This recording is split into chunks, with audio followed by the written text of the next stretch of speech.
Alrighty, we started. Okay. Good afternoon, everyone. Hi. Welcome to today's session, Meet the Bureaus, a conversation with the Bureau of Asset Management. Hi, I'm Nicole Mandeville, Deputy Chief Procurement Officer, and I'll be your moderator slash facilitator for the next hour. This series today is designed to pull back the curtain a little bit here at Cook County Government, where you can get line of sight into our operations. The goal here today is to help you, the vendor community, understand the who, what, how, and why of our various user departments. So we have a pretty packed agenda today, so we're going to go ahead and get started. But we have joining us today leaders from the Bureau of Asset Management. So today we will spend the next 45 minutes hearing from our speakers about their respective roles within their departments and any upcoming opportunities, followed by a 15-minute Q&A session at the end. Just a few housekeeping items for you. Somebody's saying they can't hear me. Can you guys still hear me? Can I get a thumbs up from somebody? You can still, okay. Just a few housekeeping items before we move along. Please submit any of your questions via the Q&A Teams chat at any time.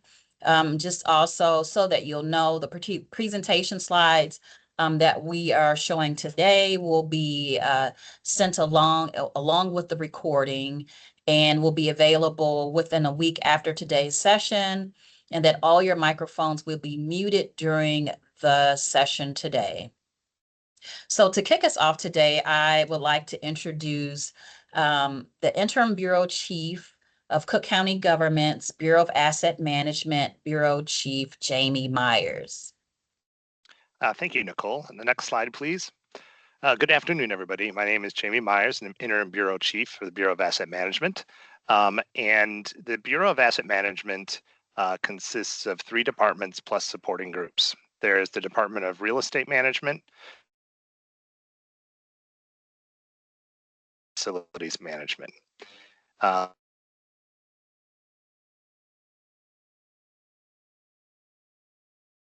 Health and Hospitals portfolio, which is the 2nd largest public health system in the U.S., the Public Safety portfolio, which contains the 2nd largest unified court system in the world and the largest single site jail in the U.S. at the Department of Corrections campus, and the corporate portfolio.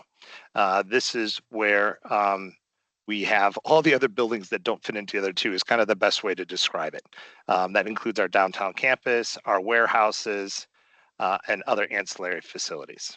Next slide, please. So as we do the work within the Bureau, and you'll hear more about the individual departments shortly, we continuously focus on equity and supporting President Preckwinkle's policy roadmap. So this policy roadmap consists of connected communities, which focuses on public infrastructure and making sure we maximize the benefits of county buildings. The vital communities, which focuses on economic development that helps create jobs, develop industry sector strategies, and support workforce training and development. The Safe and Thriving Communities policy pillar, which focuses on criminal justice, which is a big focus for the Bureau of Asset Management, by increasing access and capacity at the DOC visitors entry and providing crossing lights on California Avenue for a visitor parking lot. And finally, sustainable communities. And we are focused on the climate goals for the county, which are a 45% greenhouse gas emissions reduction by 2030, 100% renewable energy for electricity by 2030, and carbon neutral by 2050. Next slide, please. And this last sustainable communities is actually supported by a green buildings program that is within the Bureau of Asset Management, with a focus on community, technology, energy, water, and waste. Now I'd like to introduce Earl Manning, Director of Capital Planning and Policy. Good afternoon, everyone. Thank you, Jamie. I am Earl Manning, Director of Capital Planning and Policy, and I'm going to highlight some of the opportunities, how we have within our department and who we are. Who we are. We're responsible for the planning, the capital planning for all capital projects, vertical construction projects for Cook County. And we serve the offices of the president and all other elected officials. We established a countywide energy efficiency program, which is what you heard from Jamie earlier. We also look at the redevelopment of our corporate health and hospitals and public safety portfolios. We have an aging group of buildings, and we now need to bring them into the 21st century and beyond, thinking about how people work, and you'll hear more about that. We actually deliver and work in conjunction with all of the different departments to deliver the capital plan. Again, working with facilities, and as we develop our plan, we look at regulatory compliance with codes and laws.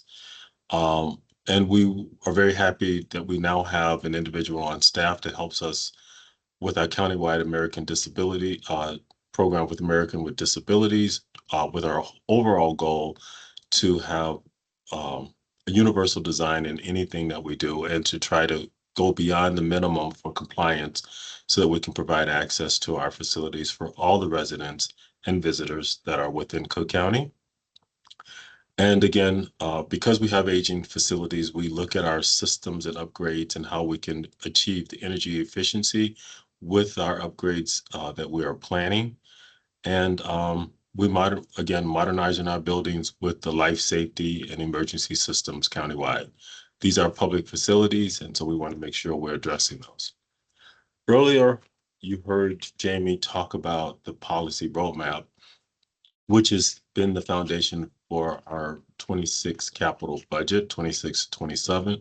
We also utilize the facility condition reports that we do on an annual basis so that we can understand exactly what we're doing. But our focus, again, is always outward. So as you heard Jamie talk about the policy roadmap, we have healthy communities, open communities, safe and thriving, smart, sustainable, and vital. Those are policy initiatives. And through our department, we have what we call um, workplace strategy. And workplace strategy keeps these policies, these pillars in the forefront. And we meet with our users and determine how do you work? How will what we do help you meet these goals? So we're a support agency for many of the departments and agencies within Cook County, and we keep these 6 goals and pillars in the forefront of what we do. Next slide, please. To give you an overview of the 26 capital plan that we're involved with now, we have been allotted by the Board of Commissioners through the budget process a portfolio of $260 million. And it's split between health and hospitals, corporate and public safety. And this slide demonstrates the allocation for each of those portfolios. Around 87 million for health and hospitals, 73 million for corporate, and the remaining 98 million in public safety. As you can see, public safety is our largest portfolio this year, followed by the health and hospitals team. And so each of those have large capital improvement opportunities that we're looking at to make improvements to our facilities. And we're going to need your help in order to do this. The categories are also outlined here, how we split the needs within that for that 260 million, and it's split between capital and renewals and deferred maintenance that we're trying to make improvements on, energy development, life safety, and then just redevelopment and or demolition of all of our assets. Again, totaling $260 million. Next slide, please. Upcoming opportunities that we're going to need your help with. As we look at our corporate portfolio, we've got 2 more AE packages that comprise of redesigning 3 new floors in our 118 building. We will have the CMAR, Construction Management at Risk Services, for our exterior renovations on the 118 building. And the North Petway extension is on the corporate portfolio is another opportunity for us to provide ADA access. And so we're going to go out for CMAR, Construction Manager at Risk, for that project. And then with each of our construction management at risk opportunities, we work with procurement to advertise through our construction manager opportunities for subcontractors to do this work. Under the corporate portfolio, we've got 4 floors of interior renovation work that we have planned. We have completed our negotiations with the CMAR, and soon you'll hear more about opportunities for subcontractors, and we want to make sure you get to know them.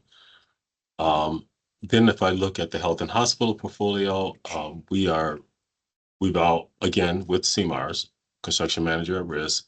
We've issued about $160 million, $70 million of work for the construction manager at risk to improve both the interior and exterior of private and hospital.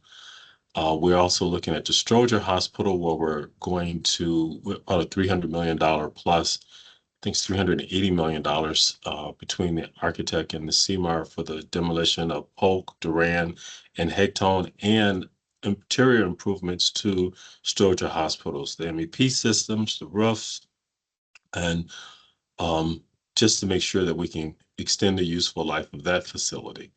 Under public safety, we're looking at a new healthcare facility where we're going to procure both an architect of record and a construction manager at risk to help build that new facility with more of a healing and dealing with trauma in a much more positive approach to that facility. We're working on courthouse hardening to make sure that everyone is safe when they enter our facilities, and we're being conscious about that. You'll see the elevator renovation upgrades for public safety. I do want to say that we'll have that for each of these portfolios because our elevators are aging, elevators, escalators. So we will be looking for people, subcontractors, to help with that work. And then soon we are going to go back out for a new medical examiner building. We have the state's attorneys, and we have 4 floors of renovation that we're going to do there. We're going to redo the plaza in front of the courthouse and Layton Courthouse, and a sheriff vehicle maintenance facility are upcoming opportunities where we're going to need help. And again, always feel free to reach our department if you want to learn more about these opportunities. And then when we look at countywide, we're replacing a lot of the roofs. And soon we're going to be demolishing another building on the DLC campus, which is Division 4. When we look at countywide, we are in negotiations with a new jock vendor. Gordon will be with us for 2 more years, but we'll be introducing a new job program, which will result in us going back out to the market to find new vendors to participate in our job program, which is constantly growing. And we're very happy with that because it's really good for small vendors that want an opportunity to grow their business with the county. But remember, it is a volume-based program, so the more work you do, the more you make. Solar and charging station construction is going to happen countywide. People who have experience and understanding in installing solar panels and electrical charging stations, we want to hear from you. We also are going to have an environmental assessment services and commissioning services for those professionals to help us with our new work and demolition work. So those are some of the opportunities that we have. Obviously, staying in touch with procurement and looking at our long-term plan and our buy-in plan will help you. At this point, that concludes my section. I'd now like to turn this over to Bilky Jacobs-L, who is the Director of Facilities Management. Bilky. Thank you, Earl. Good afternoon, everyone. Again, my name is Bilky Jacobs-L. I'm the Director of Facilities here at Cook County, and we welcome you and are excited that you're joining us today. So the Department of Facilities Management is the boots on the ground team, I would say. And our goals are to manage the buildings, operate them, maintain, repair, and renovate, and also perform equipment upgrades. So this helps ensure the county is compliant with code regulations and responsive to all authorities having jurisdiction. So we are the largest department under Board President Tony Preckwinkle. We have lots of in-house personnel. We actually pride ourselves on that with our skilled trades, our operating engineers, and our custodial team. With such a varied and large team, we do need lots of supplies, commodities, materials for them to do the work that they do for the county. And there's also need for outsourcing where there's work beyond their capacity. But we do have various trades. So if you think of the plumbers, the carpenters, the iron workers, the bricklayers, painters, laborers, we have them and more. So that's the group that's key to maintaining our properties. So it is about 14 million square feet that we're dealing with and maintaining and making sure we have all life safety codes up to compliance. And our buildings are varied. So there's not one shoe fits all. We don't have all administrative buildings or all of one type. Very, very much varied. So earlier you heard Jamie talk about the jail complex.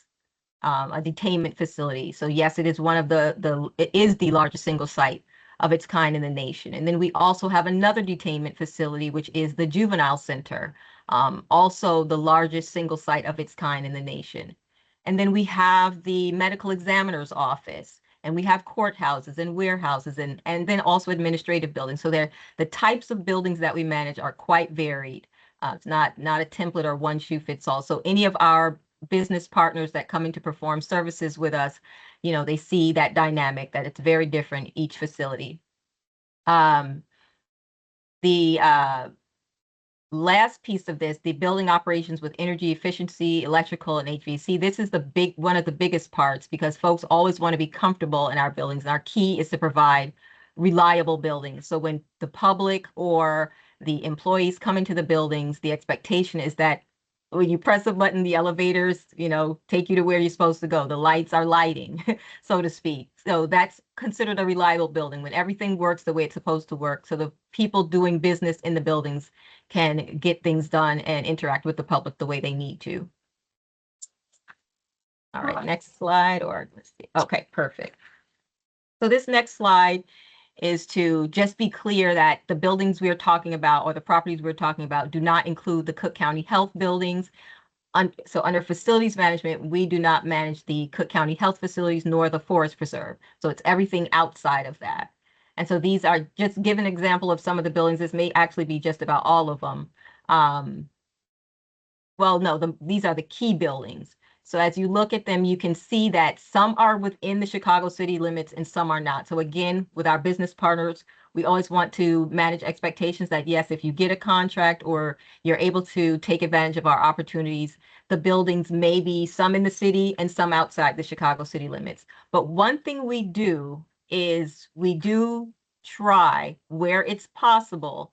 For instance, you'll see down the line when I talk about some of the opportunities, to bundle the buildings in the city as one contract and then the buildings in the municipalities, that's a separate contract, but for the same thing. That way it allows for more opportunity. So instead of bidding the whole county out as one big contract, we break it down into smaller pieces, and it does allow for more opportunities for smaller vendors, for local vendors, or even for partnerships. And we do encourage that. If you have an interest in some of the work, to partner with others to potentially create a joint venture so that you can take advantage of opportunities. All right, next slide. So this is an example, definitely not comprehensive, but this is an example of the types of work that facilities management seeks in commodities and services. So our budget, albeit between 65 and 70 million, the majority of that is personnel. However, we always still have a need to outsource and work with our local business partners where possible to supplement our services. So for instance, landscaping, we outsource for that. And that's a great example of one of the areas where we break out the county into zones so that we're not bidding out the whole entire county to one vendor, but maybe 2 or 3 zones. And then the bidding community can bid the section that they can do, or they can bid 2 sections, but that's called our unbundling that we work with procurement department on, that does allow for greater opportunity. And then we have our HVAC controls, we have pest control, elevator maintenance. Elevator maintenance is another one that we break into 2 sections. That way we're not bidding out the entire county, but allowing for greater opportunity and for some smaller vendors to be able to bid a certain portfolio when it's broken into 2 sections. And we have waste removal, roofing, window washing, and the window washing is for the high rises. Because we have an internal group for the rest of the windows, but for the high rises, we do outsource that. So you see overhead door service, grease trap, vac truck, and the flagpole maintenance. So those are the types of services. And then with the supplies, again, this is not comprehensive by far. This is just a little snippet. Lumber, pumps, paint and paint supplies, rocks and salt, because we have an in-house team that removes salt for the different buildings, removes snow for the different buildings. Filters is a big one. Our engineers go through those. Carpeting, janitorial supplies, paper products, uniforms, and trash liners. Again, just an example. So some of our upcoming contracts that you'll see, contracting opportunities you'll see in FY26, you see the paint supplies, glass supplies, various manufacturers. We use Acorn, Metcraft, Watts, Anvil, Basscraft, and so on and so forth, especially for our plumbing supplies, air filter supplies, batteries, steam fitter supplies, paper towels and toilet tissue, janitorial supplies, rock salt, and de-icing salt. So those are actually upcoming opportunities on the commodity side. And then on the services side, there's elevator inspection services. So the city doesn't do those anymore. So you have to, we need a vendor to come and help us do that. Elevator maintenance, which is critical, collection and recycling of electronic waste, metal collections and recycling, bulk mixed paper recycling, dumpster rentals and asbestos debris disposal, pest control services, roof replacements and repairs, after hours phone coverage. Yep, because we are a 24/7 operation, we have to have someone to cover the call center after hours. Fire pump testing and maintenance services, fire alarm system repair services, and certification testing for our anchorages and scaffolding systems. And I do want to share that a lot of times when we go out for bid, some of our vendors do find it challenging with the technical contracts. We have not low participation, but it kind of excludes some of the vendors because they don't have the expertise or they don't have the wraparound services or the funds. So again, I'll repeat, use meetings like this, network with our business community, see if there's a possibility to do a joint venture so that you can mesh the know-how and the resources, maybe come together with another business, and you'll have a joint venture that can actually bid on some of the larger contracts and take advantage of the opportunity. So that concludes the Department of Facilities Management portion. I will now turn it over to James Essex, the Director of Real Estate for Cook County. Thank you. Thank you, Bilkis. James Essex, Director of Real Estate Management. I'll provide an overview of what we do. The Department of Real Estate Management is responsible for managing an approximate 19 million square foot portfolio of various types of owned and leased real estate assets. The composition is 17 million on the owned side and 2.2 million approximate on the lease side. The department's primary objective is portfolio optimization, and we define that as the creation, institution, and execution of strategies, policies, programs, and technology that maximize the value and operating performance of Cook County's real estate assets. The composition or the key elements that are driven or focused on within the portfolio optimization objective is interdepartmental integration, strategic space utilization, strategic asset management, and economic opportunism. Next slide, please. Interdepartmental integration requires a collaborative partnership between DFM, DCPP, and the Department of Real Estate to strategically deploy resources within all of its scope of responsibility. Strategic space utilization is the institution of performance measures and methods that facilitate data-driven intelligence, which is typically accomplished through various forms of technology to measure how space is being utilized, where it's being utilized, and when it's being utilized. Strategic planning, which that focuses on the long-term plans, understanding what our end users or user agencies' space requirements are with respect to leased and owned facilities. We need flexibility. We focus on flexibility, the ability to develop various options that could meet the client's or the user agency's needs. We need to be quick. Agility is very important. How fast can we respond to the client's needs? And then continuous highest and best use assessments. That's very important so that we understand that as the use of the space or the occupancy levels in various types of assets change, we need to keep on top of that so that we understand what our remaining space within the facilities are and to respond accordingly to needs. Next slide. Strategic asset management establishes key performance indicators that measure and facilitate the attainment of established objectives and targets, leasehold expense mitigation, cost avoidance measures, operating expense management, preventive maintenance, strategic capital investment, periodic highest and best use assessments, and asset protection. Next slide. Economic opportunism entails identifying opportunities to monetize underutilized assets within the county. We focus primarily in this area on asset valuation, basically understanding the value of the assets. So if there's a need to monetize or take this value to market, we have that information. Leasing county assets to third parties.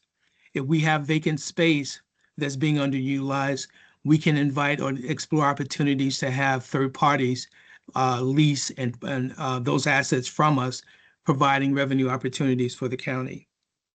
And then asset disposition. A lot goes into that because the county's policy is not to dispose of assets because real estate, especially parcels of land, are very important and very rare within the county. I think that's it. So if there are any questions, we can answer those. I'd like to take the time to introduce Andrew Williams-Clark, the Director of Build Up Cook. Thanks, James. I appreciate it. My name is Drew Williams-Clark. I'm the Director of Build Up Cook in the Bureau of Asset Management. We are the youngest of the programs associated with BAM. We are a transformational program aimed at addressing critical infrastructure needs in municipalities in Cook County. We try to be responsive with them. We're not necessarily a call for projects. At this point, we have been funded primarily by a large injection of American Rescue Plan Act funding, all of which needs to be spent by the end of this year. Unfortunately, all of that has already been procured, has already been executed in terms of contracts, work orders, task orders, et cetera. And we are in the process of doing around 60 projects with that construction money. We've also been doing some work to build capacity through workshops, as well as supporting the securing of additional funds for the replacement of lead service lines through the state revolving fund. Just to break it down really quickly, that's a lot of turgid information. Think of Build Up Cook as the program that supports primarily under-resourced municipalities in South and West Cook County on infrastructure projects and overall capital improvement. We do not deal with property that is owned by Cook County, and everyone that you've talked to so far has primarily dealt with that. So if you go to the next slide. This is a great map of the projects that we're doing so far. If you're on a larger monitor or when you receive the follow-up deck, you could zoom in on that map and see that we're doing a variety of projects ranging from water main replacements to valve and hydrant replacements to building upgrades, sidewalk replacements, a variety of targeted, supportive, tangible projects in under-resourced communities that increase quality of life. And the pictures on the right sort of show some of the capacity building work that we've done so far. One is we've been working in partnership to train water system operators with a nonprofit environmental finance center, and we've also been helping public works departments get a handle on how to do facility condition assessments. So if you want to go to the next slide. As I mentioned before, we have a total, basically $30 million budget over the last 3 years. 20 million of that, 2/3, has gone directly into construction support, meaning we're building stuff that adds value to local communities. You can see some of the examples of those projects. We've also been able to spend about a third of our funding on capacity building efforts that I've talked about a little bit already. You can go to the next slide. In terms of upcoming opportunities, we actually have a flood risk assessment procurement that is open right now. So I'm sure Rafi will talk more about how to become more attuned to when procurement solicitations are released, but that one is open.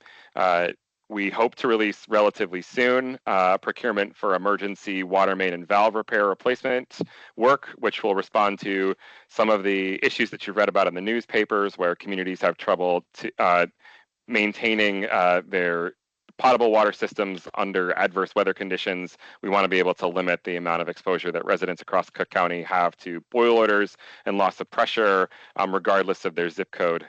And later in 27, we anticipate that there will be a greater focus on asset management, especially around our water infrastructure. And again, that's going to come back to what we call capacity building.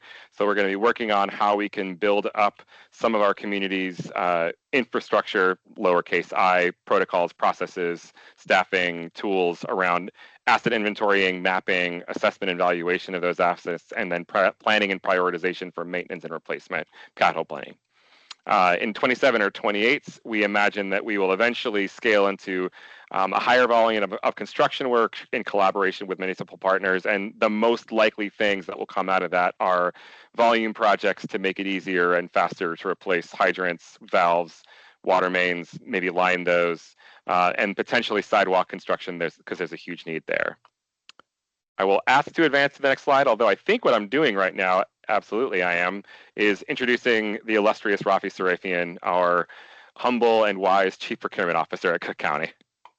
Thank you, Drew. You're too kind.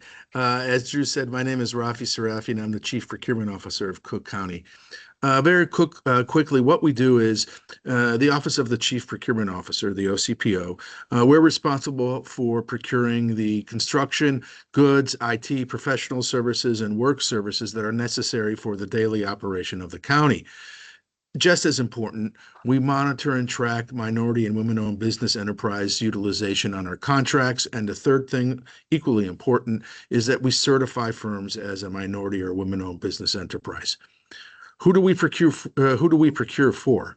The bureaus and departments under the president and all of the elected officials of Cook County, such as the assessor, Cook County clerk, clerk of the circuit court, office of the chief judge, sheriff's office, and the state's attorney.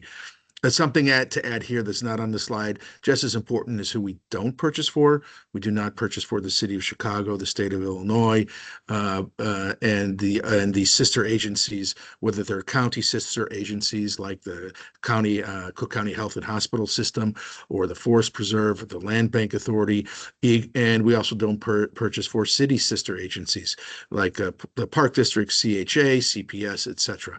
They have their own procurement codes. They have their own procurement departments. They do their own procurement.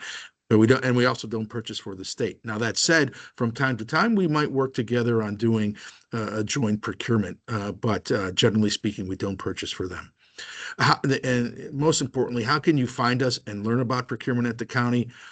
The best way, visit the OCPO's homepage 24/7, 365. Here is the URL, cookcountyil.gov/procurement. I highly recommend that you you bookmark us. Regarding our MBE and WB aspirational goals and certification, we've established the following aspirational goals for our contracts. For goods and services, we're at 25% and 10% WBE. For construction contracts, we're 24% MBE and 10% WBE. And on professional service contracts, we're at 35% overall. Though these are our overall aspirations, contract-specific goals are determined based on the availability and capacity of MBE and WBE firms capable of performing the work within the marketplace. Regarding certification, if you're not an M or a W certified, please start the process as soon as possible. If you are an MBE or WB certified firm, then carefully look at the scopes of work and review past bids. Certification is not required to participate in Cook County contracts. However, if you are participating as an MBE or WBE, you must be certified at the time of solicitation. Next slide, please. Our contract opportunities, how can you learn about them? You just heard from my colleagues about upcoming contract opportunities that we will be advertising during the year and going forward beyond the year. So how can you learn about them? Well, for current opportunities, there are three ways. I mentioned our homepage, the OCPO's homepage, and there you will find a list of current opportunities, and here's the instructions on how to access them. Also, email notification. If you register with the OCPO, then we send you an email notification the day we advertise a solicitation in your areas of interest. And here are the steps to go through that process. And thirdly, the day we advertise, we put an ad in the Chicago Tribune classified section. So those are the three ways to learn about our current opportunities: our homepage, email notification, and the Chicago Tribune. Now, you can also learn about the forecast of upcoming contract opportunities. And again, you heard from Drew and from Earl about upcoming, down the road opportunities that we might be going to the market with. How do you learn about those? Number one, our procurement resource guide, which was formerly called our buying plan. This includes the annual list of anticipated contract opportunities and then much more content. But our procurement resource guide is a great way to learn about what we intend to do during the year. And then something else to think about is our capital improvement plan. And that's something that gives a look into future contract opportunities. And again, the slides that were discussed earlier in this presentation also talk about future opportunities as well. Next slide, please.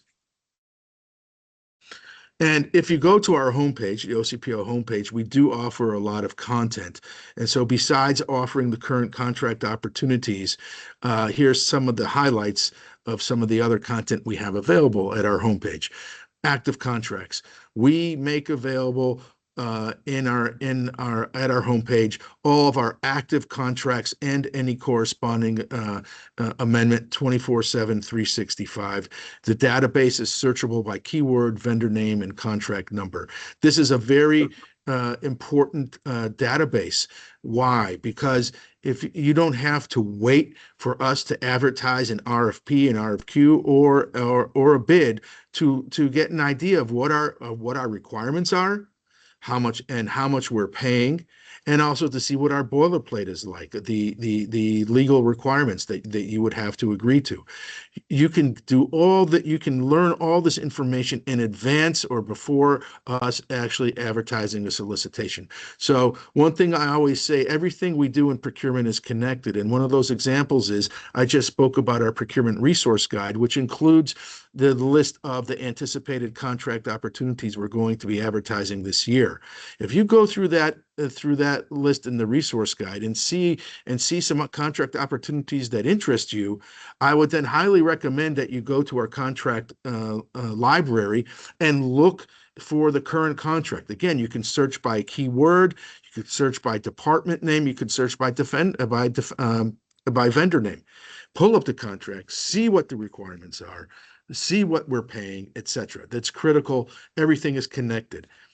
Bid tabulations. If we put out a bid, you can go and see the bid tabulation for that bid opportunity that we advertised. You can see who the bidders were and the prices they bid.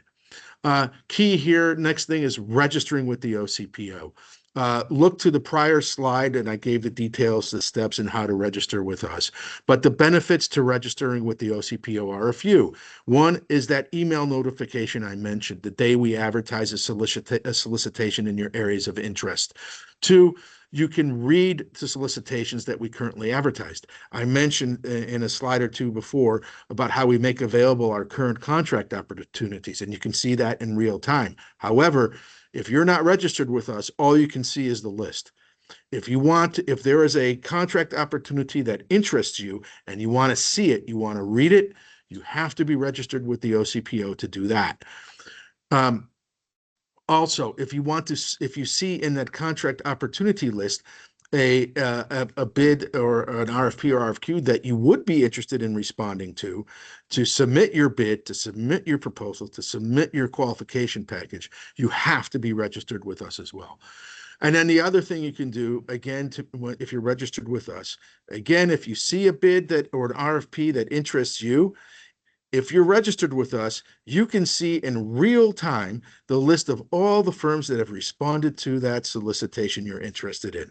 That's critical information for two reasons. First, if you're a prime, if you're thinking of being submitting a bid for any of our solicitations and you want to see who your competition is, well, that download list would give you a pretty good idea. Two, if you are thinking of being a prime and submitting a response to any of our solicitations, but we advertise, as I said earlier, we put contract specific MBE and WBE goals on our contracts. If you want to see one way to learn about how you can approach MBEs and WBEs for that specific solicitation you're interested in, the download list is one great resource. You can go through there, see who's downloaded that solicitation, and then go to our MBE WBE directory that I'm going to mention in a second, and see if a firm is an M or a W, and then you can knock on their door and say, hey, I see you downloaded this bid. Would you be interested in being an M or a W on this contract? Conversely, if you're looking at our download list and you say, you know what, at this time I don't have the capacity right now to take on this project as a prime, but I could be a sub, well then the download list can help you. Again, you can see the list of firms that downloaded, identify some that are probably a prime, and knock on their door as well. If you're an MBE or WBE, knock on the door of a firm that's on that download list and say, hey, I saw that you downloaded this bid or this RFP, and it has, and I also read it and has participation goals. Can we have a conversation? So the download list is a great way to promote networking as it relates to our solicitations that are currently advertised.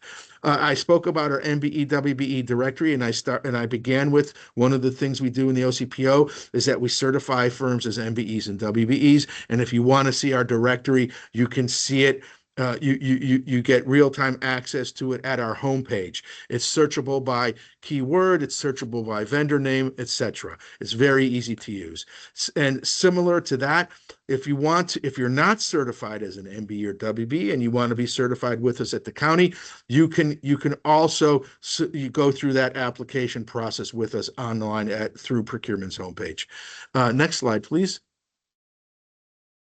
That's it, and I'll turn it back over to Nicole. Thank you, everybody.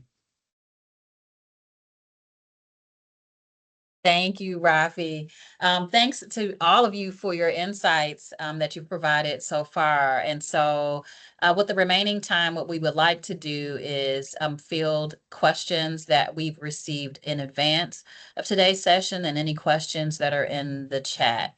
So to kind of get us started off, though, I want to leave this question for the audience that Rafi has posed, which is, what could we do to improve our processes for sharing information about bid opportunities? So that's a question, that's homework for everyone on the call who's willing to provide that feedback back to us. We won't be able to take it today, but if you are able to respond to how we've set this up, that will be great. So let's start with a few questions that we had teed up already. What I'd like to do is start with Earl in the Department of Capital Planning and Policy, if he would like to take this question that we have. First, let's look at long-term vision, because your portfolio talks about it covers long-term vision. Earl, can you walk us through how your office prioritizes county projects? Good question. Thank you, Nicole. Typically, what we do is we look at the condition of a particular facility. We'll work with our facilities team to determine if, both on the hospital side and on the county side, if there's equipment that's failing, of some emergency that's that we need to address right away. Then we look at life safety to determine what can we do to improve the conditions of people who are visiting our facilities. And then we look at the long-term planning opportunities of that particular department. What is your long-term goal and your long-term vision? And then we start looking at projects that we can incorporate to help them get to that point. But it's based on the user's request. It's based on, again, ADA, life safety, and we look at equipment that's failing and we need to improvement, or we have a deteriorating roof. Hope that answers your question. Thank you. I do have a follow-up question that I saw in the chat about our construction management, and the question was posed, is most of our construction management CMAR? No. The CMARs are reserved for some of our larger complex projects. We still go out for bid for traditional bidding and we'll go through our JOC program. But we have set up a small CMAR contract sort of for smaller companies, and we're trying to establish that limit because we also want some of the smaller companies to be engaged in the CMAR and the opportunities and learn how to operate under that agreement. We haven't rolled that out yet, but we still go out for bid on traditional methods and through our JOC program. Thank you. Okay, so the next question that I have, I'm gonna tee up next. Let's jump over to Drew from Build Up Cook. And the question that I have for Drew is, since the Build Up Cook has really focused on strategic infrastructure, and even though I know it's winding down, could you just tell us a little bit more about any specific upcoming projects where we're open to performance-based materials that accelerate the installation timelines or improve long-term durability? Yeah, and sorry, put my camera on. I think the short answer would be, I think we're always open to ways that we can do more for less and be more efficient and use novel materials. The thing that we run up against is our projects always have to comply with local building codes and local standards with regards to the infrastructure that they are putting in the ground for their community. Since we're not working on Cook County owned properties, we're working on properties that are owned by other local governments with their own codified standards for all kinds of different things, whether it's underground, horizontal infrastructure, or vertical. And so we have not taken the stance that we're going to use this as an opportunity to push for code changes. And frankly, I think it would be challenging if we were to try to do that. So the punchline here is that we are really in a position to be responsive to what the local codes call for. Awesome. Thank you for that, Drew. And just so the audience is trying to figure out what I'm doing. So I am trying to give one question while everybody's entering questions in the chat. I have questions teed up, one for each department head. And so again, I'm going to start with my pre-questions, and then I'll try to get to as many questions that are being filtered in the chat right now. And then any questions that we're not able to answer here today, we will follow up when we send out our follow-up communication after the end of today's sessions with the video link here and our questions to anything that we didn't get to or that was pre-submitted. We'll send that within a week's time after the close of today. So so thank you for your understanding, as we're trying to answer as many as we can. Next, I'd like to tee up Bill Keys. So since you have the large portfolio of maintaining the existing assets of the county, that's a pretty massive undertaking. What should vendors know about the day-to-day needs of our county buildings? Because obviously, as you can see, we have a lot of buildings. Some of them are older than others. So any insights you can share with our businesses that are watching today?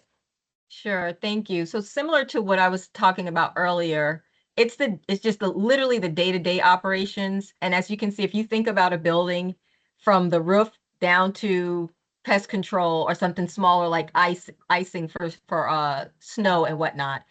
Just think of your home, even all the things that you need on a regular basis to keep it up. We are just doing the same, but on a much larger scale. And I did want to share that although I kind of listed some of the opportunities that are upcoming for FY26, we do have, unfortunately, pop-up projects. And those pop-up projects are instances where there could be a water main break or some type of larger infrastructure compromise that occurs unexpectedly. And at those times, we do go out to the street and request services from our business partners, because at that time, it's time to hit the ground running, and we need the resources to manage an issue for public service operations to continue. That's our main thing, is that operations have to continue. No closing buildings, no shutting down buildings. We have to be able to operate to serve the public. So anything that allows us to have continuity of service, that's where we're at. So yes, aside from our planned issues, projects, commodities, we do have pop-up and unforeseen conditions where we go out to the public for assistance and contracting and work opportunities. Thank you. Thank you for that. And then finally, I want to, well, I shouldn't say finally, I'm going to also tee up James. So I have one for everyone. So James, since you have the real estate footprint in and of itself, would you be able to share some insights on our approach to property acquisition and management? Sure. Thanks, Nicole. It depends. We look at a few different elements. Is there a need that can't be addressed within the existing portfolio? So if location is an issue, that can affect the need to acquire either space or property. So that's one of the factors. The other one is strategy. How does the acquisition of a particular building or asset fit in with the county strategy? Does it support what we're trying, our objectives and what we're trying to accomplish within a given year? And then I would say revenue, the opportunity to generate revenue. If we can acquire a property where the county is occupying, let's say 50% of the asset, that provides the opportunity to either save costs by filling the remaining portion of the asset with county agencies, or going to the market and leasing to third-party tenants, and we can generate revenue that way. So you have cost avoidance in one instance, and then you have the opportunity to generate revenue in another. Awesome. Thank you for that. I have a question for Rafi, but I see something that keeps percolating to the top, so I'd like to take this question real quickly. There are multiple questions in the chat right now. People are asking about how to get certified, how to get support with MeeBee certification. Our team has dropped in the chat the hyperlinks to all of the resource information that you'll need to understand the certification process here at Cook County. Our team in strategic outreach and engagement within the procurement shop, they're here to help answer questions. But if you need some extreme, I shouldn't say extreme hand-holding, if you need a more in-depth hand-holding with respect to understanding the certification process, we encourage you to connect with our Cook County small business source and our business service organizations who can help answer any questions that you may have. So again, if you have any additional questions, if they're really specific around certification, you do have that opportunity to connect with the small business source. They'll connect you with the appropriate community partner that can help you help answer any of the questions that you may have.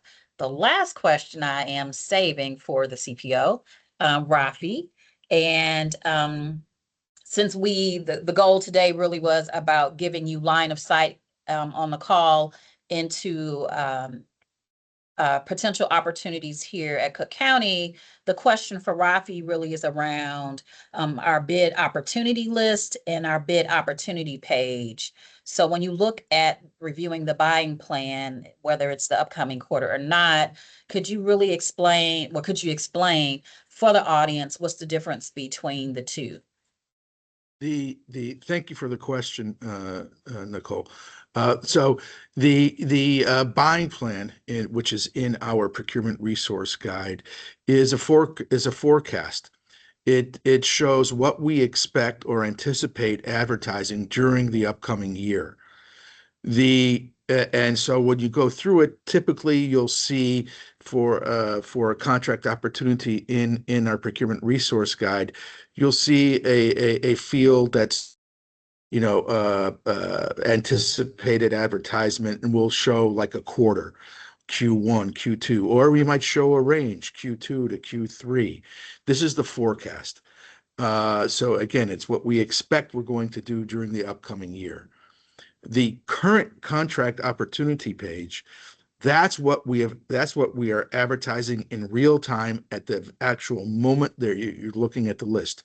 So where the procurement resource guide information is a forecast, it's anticipated, it's what we expect or intend to do.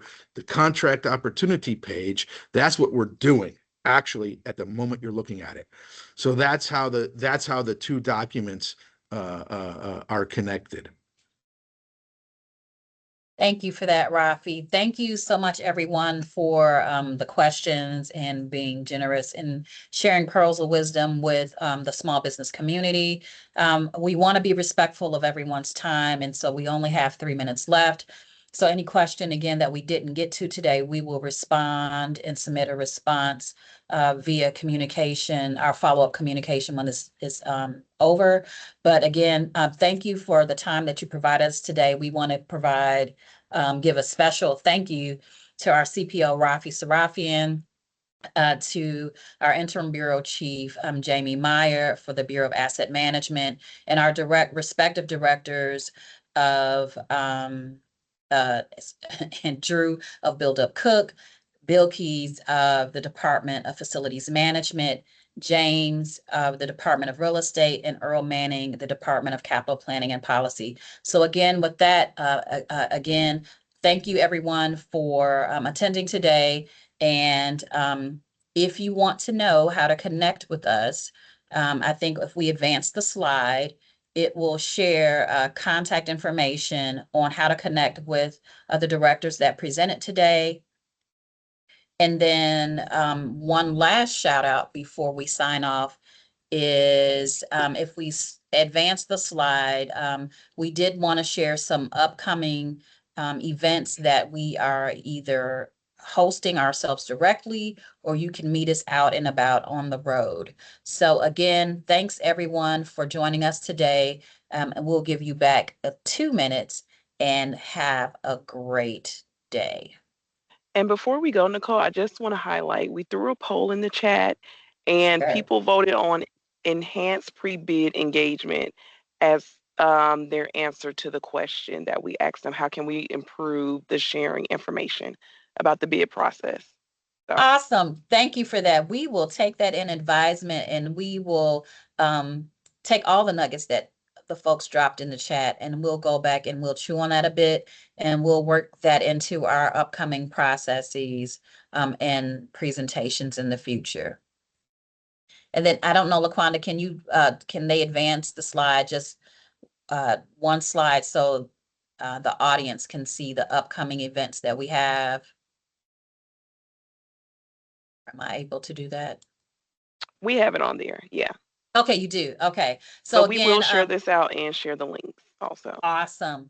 So you have on the screen right now the Power Up Your Local Network. These are where you can see us out and about in the next few weeks. So again, catch us at these events over the next few weeks. And we look forward to next time until we meet, when we do our next Meet the Bureau. Thanks so much, everyone, and have a great day.